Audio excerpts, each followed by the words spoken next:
Hello America, I'm Scott Bakula and this is Quantum Leap. Today I will be leaping, you're gonna love this, quantumly. I don't know, I never liked the band. Have you ever noticed that everything is terrible? Be a YouTuber. Do it. Just do it already. Come on, do it. You won't. You should. You should do it. You should do it. I feel like it would actually be pretty cool if you really met Mr. Beast Worldwide now. You turned into the next Mr. Beast. Absolute Beast Worldwide now.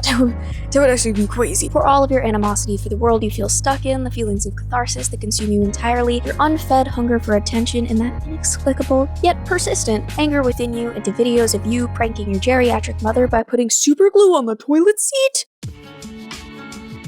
That is a bit what YouTube has begun to feel like. As a younger member of Gen Z, I've gotten to watch YouTube grow up alongside me.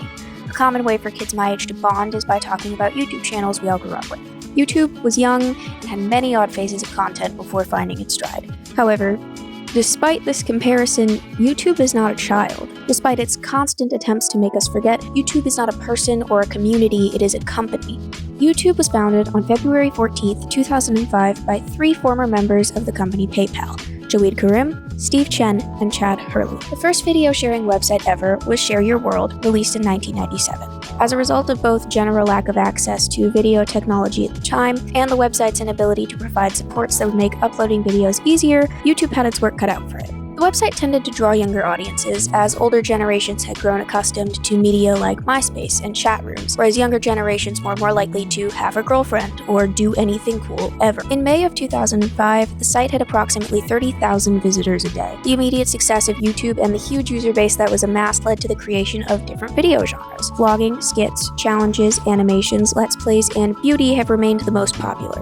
Popular YouTubers of the 2010s were those able to diversify their content across these categories, such as David Dobrik, Logan Paul, Jake Paul, Trisha Paytas, and Shane Dawson, all of our favorites. These influencers were also able to grow their YouTube following as a result of the influence they had on Vine. I like to call Vine's ending the YouTube Renaissance, as it saw both the rise of commentary YouTube as a viable genre, as well as the climax of Gabby Hanna's career, which is the real turning point in human history. I mean, who needs a wheel when instead we've got a monster who's been there all along? In 2016, only 2,000 channels had reached the 1 million subscriber mark since the creation of YouTube 11 years prior, which is rookie numbers. I mean, by the time I was 7, I had the entire CIA following me around, asking me how I knew so much about the MKUltra experiments. Don't be silly, agent. Your paperwork was yummy, and I am a sneaky boy. Today, approximately 4 channels meet the 1 million subscriber mark every day. I'm sure that we've all heard the statistic that children are 3 times as likely to want to be a YouTuber than to be an astronaut. Technological advancements have allowed access to video software to increase, and it is easier now than ever to become a creator. So the reality of a child becoming a YouTuber rather than becoming an astronaut is actually smarter. The job once regarded as little more than an odd hobby by your parents has become a full-time job for many. Over the course of a week, I watched 68 videos across 12 genres. Vlogs, commentary, skits, video essays, beauty, art, let's plays, shows, challenges, true crime, Buzzfeed, and education. I chose 2 prominent YouTubers of each genre and then selected 2 videos from each. The first video I would select was one that seemed to blend into their sea of content, not being very successful in terms of views and not clearly being a flop, a comfortable middleman. Then I chose the creator's most viral or viewed video and I compared the 2.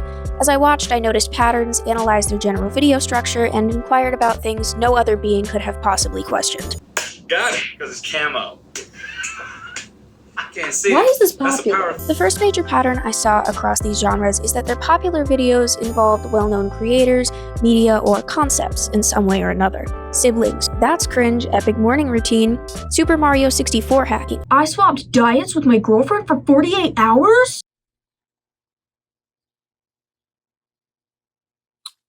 Another pattern I found was that all of these creators were very charismatic, able to integrate comedy into their videos periodically, and were able to make their videos in a fairly high quality. Both in terms of lighting and camera quality, their videos were clearly put together with a lot of intention. However, very few of these videos have actual intent beyond appearance. Excepting the video essays genre, all of these videos do not provide insight or content beyond what was described in the title. And I don't necessarily have an issue with any of these creators, but I do have an issue with the ease in which they were able to come up with a clickbait title and have it work so well. This proves that as viewers, we are not challenging ourselves. As I watched, I literally thought to myself, maybe if I shut my brain off, I'll enjoy the content more, And I did, and it worked.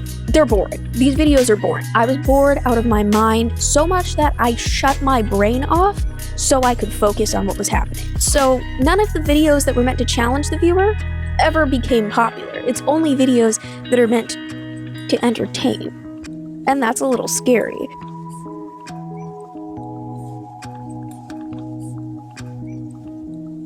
In 2005, YouTube's algorithm was based off of clicks. As long as you clicked on a video, even if you immediately clicked back off, that still qualified as a view. Videos with larger numbers of views were pushed out, and therefore those channels were more successful. This is why clickbait became such a staple in the YouTube landscape. In 2012, however, YouTube updated its algorithm to combat the rise of clickbait and introduced watch time as a factor. I'm sure many viewers will have clicked off at this point, and I can't blame them, but however long they watched for and whenever this hypothetical viewer clicked off will affect how my video is spread through the YouTube sphere. Creators began to create longer form videos in hopes that even if their videos were not watched to completion, they would still have several minutes of viewer time and therefore be supported by the algorithm. In 2016, they added a new update. Team YouTube released an 8-page paper detailing the new developments being made to the algorithm titled Deep Neural Networks for YouTube Recommendations.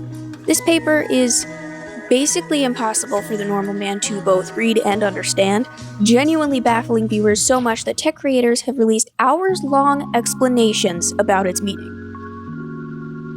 So obviously I read it. The system is comprised of 2 neural networks, one for candidate generation and one for ranking. The candidate generation network takes events from the user's YouTube activity history as input and retrieves a small subset of videos from a large corpus. These candidates are intended to be generally relevant to the user with high precision. Makes sense, right? Then why do they illustrate it in possibly the most confusing way they could? What the hell is that?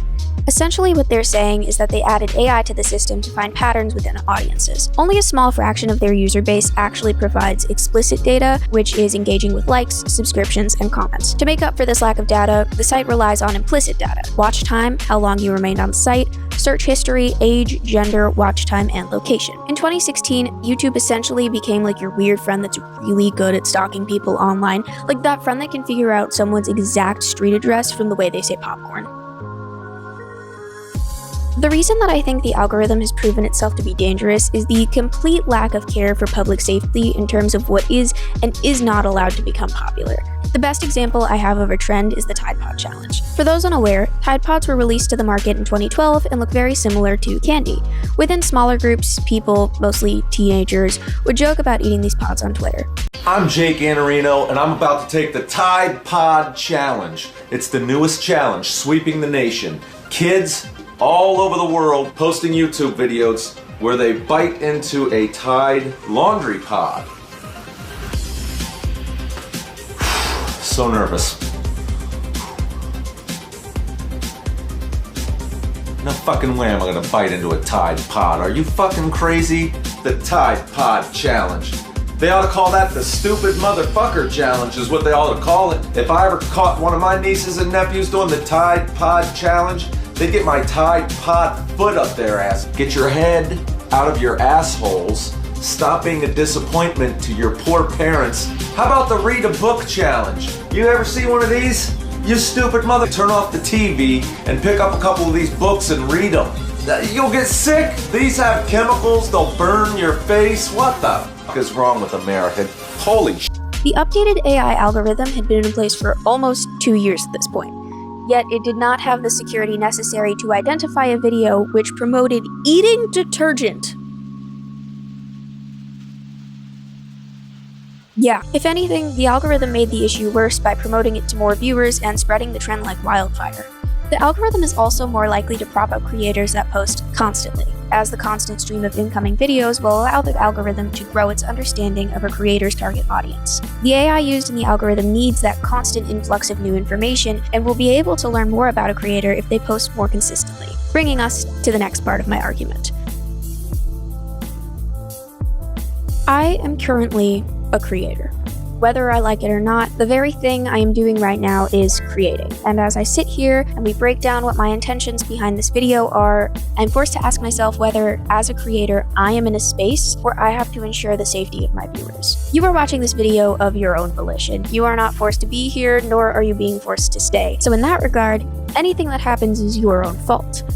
But if what I am creating is so obviously detrimental to the viewer that questions of accountability are at play, can I still hide behind the guise of free will? According to Dr. Gloria Mark, in 2004, a year before YouTube's creation, the average attention span was about 2.5 minutes long. In 2023, 18 years later, we find that average has dropped to approximately 47 seconds. In less than 20 years, we have made a difference of 103 seconds. By creating something else for you to watch, even if it is longer form, I am feeding into the problem. This creation isn't just detrimental to you as a viewer, it is also deeply problematic for creators. Creators are forced to keep up with the ever-dwindling attention span of our audiences and are overworking ourselves to a point that is dangerous and destructive.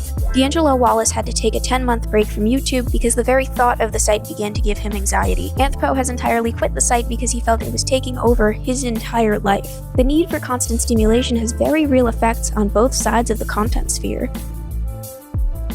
Buzzfeed was founded on November 1st, 2006, with the goal of integrating reliable news with social media, and yes, I know how that sounds, don't look at me like that. Buzzfeed's rise to fame in the 2010s was insanely present. They were a media giant for years as a result of their team of charismatic employees, fast editors, and top-of-the-line filming equipment. And although the company worked like a well-oiled machine, machines aren't people.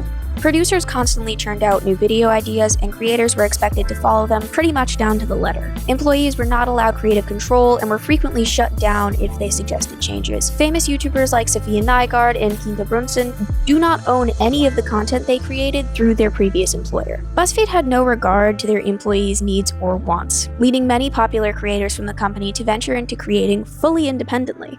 In other words, Buzzfeed employees were in sync, Jonah Peretti is Lou Pearlman, and yes, there were strings attached. The reason I feel Buzzfeed is such a good example of what YouTube has become is that Buzzfeed's only goal was to remain relevant. I define art as something created to express oneself, a point, or to help others express themselves in a way beyond everyday speech. What qualifies as art to me is defined by intention, not necessarily quality or effort. Every video created by the company was made with the goal in mind of getting the most views possible, and that's not art. Not allowing your employees the ability to create what they want because you don't think it will be successful is actively denying others the space to create art. YouTube has become a site on which creators feel forced to constantly pump out new content in the hopes that they will rise above the sea of videos and remain relevant, not to create something which resonates with the creator or to create something you're proud of, but to remain relevant. Just as Buzzfeed has risen to the top of their industry and ultimately failed, I believe that YouTube will befall the same fate.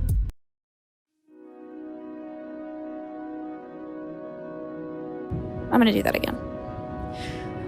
Martin Haglund published This Life, Why Mortality Makes Us Free in 2019. He begins by discussing the difference between living eternally and living without time.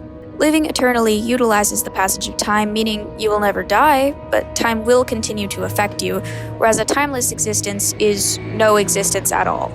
Haglund writes, "My argument, however, is that an endless life is just as meaningless as a timeless one. The risk of tragic loss, the loss of your own life, and the loss of what you love is not a prospect that can be eliminated, but an intrinsic part of why it matters what you do with your life. If you and your beloved did not believe that your lives were finite, neither one of you could take your lives to be at stake, and there would be no urgency to do anything with your time. You could never care for yourselves, for one another, or for the commitment that you share, since you would have no sense of fragility." He continues, "To attain a peaceful state of eternity, you must be liberated from the risk of losing what you love. Were such liberation possible, however, nothing would matter to you. You literally would not care. There would be no urgency to do anything or maintain love for anyone, since nothing of value could be lost. You could not even be motivated to sustain a single activity, since it would not count as a loss for you if you did not engage in the activity." What Haglund is saying is that things only matter because they end. That if they didn't end, you wouldn't be bothered to engage in anything or attempt anything, as you know that you'll always have later to do it. As a teenager, this apathy is extremely present. I won't be a teenager forever, but sometimes it feels like I will. And because of that, there are plenty of days that I am perfectly okay with wasting away in my room, with staying in bed, with writing my thoughts that no one will see, because I don't feel like my life is finite. I have no sense of urgency. YouTube has no sense of urgency. Sure, videos eventually end, but there is so much other content for a person to consume that even if your video ends, there will be hundreds of others for you to watch. Hundreds of hours of content are released every minute, and none of them matter. People throw themselves entirely into the fire that is YouTube, hoping that they will be fireproof, but they are not. If every video is so important that they are worth creators wasting away to film and edit, then none of them are important at all. Nothing can matter if everything matters. I've been writing and filming this video for a month now, and I've learned a lot about my own internet consumption. And I think the thing that truly makes me nervous about YouTube is that it's a dying star. So many people have become figures through this platform. So many people have created videos and have put everything that they can into the platform, trying to propel themselves to Mr. Beastdom. But the truth is that there will come a point when YouTube is obsolete. There's too much content on this platform for there to possibly have a matching level of audience enthusiasm.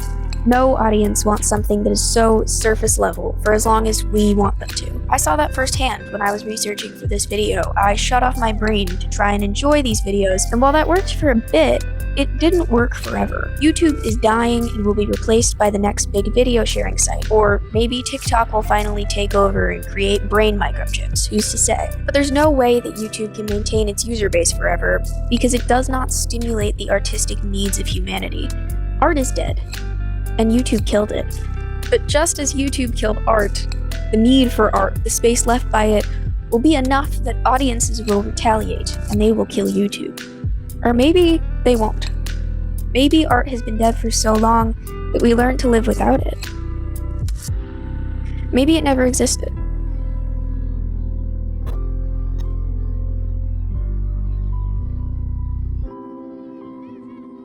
For those of you that don't know, this was for my AP Literature project. Leave a comment down below if you think that I should fail. Leave a comment for my teacher down below if you think that I should fail her class. Give her reasons. Make shit up about me. Make stuff up about me in the comments and explain to her why I should fail. Okay, thank you, bye.